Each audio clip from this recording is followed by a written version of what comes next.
បាច់ទៅរលាស់អស់ខ្លះទៅមើលទៅអត់សូវស្អាតណាស់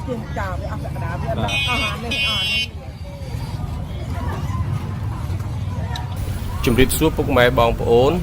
បាទទស្សនវិជ្ជាដែលពុកម៉ែបងប្អូនកំពុងទស្សនានេះគឺនៅផ្សារដើមកន្លាញ់ខេត្តសៀមរាបបាទខ្ញុំមកដល់ផ្សារខ្ញុំឃើញនំ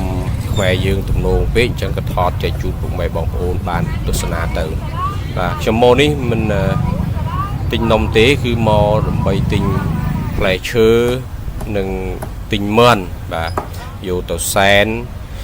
ម្ចាស់ទឹកម្ចាស់ដីនិងជំនាញផ្ទះបាទផ្ទះចាស់ដែល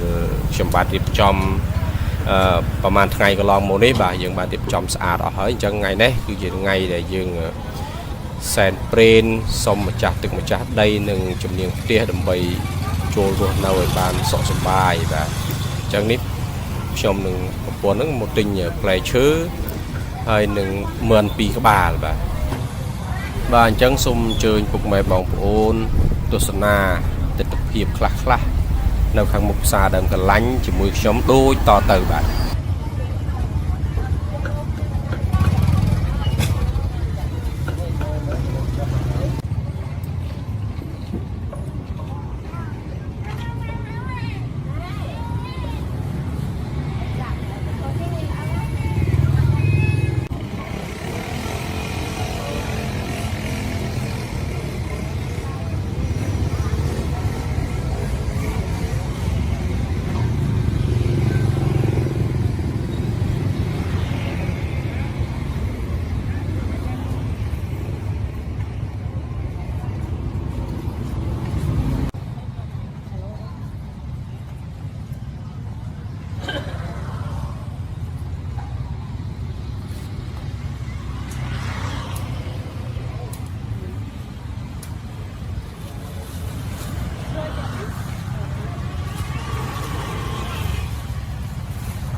បាទមឿនក៏ពួកយើងបានទិញរួចហើយផ្លែឈើក៏បានទិញរួចហើយដែរបាទអញ្ចឹងយើង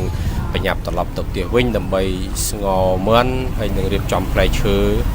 ដាក់សែនជំនាញផ្ទះនិងម្ចាស់ទឹកម្ចាស់ដីអញ្ចឹងសូមជម្រាបលាពុកម៉ែបងប្អូនត្រឹមប៉ុណ្ណេះជួបគ្នានៅវីដេអូក្រោយទៀតសូមអរគុណសូមជម្រាបលា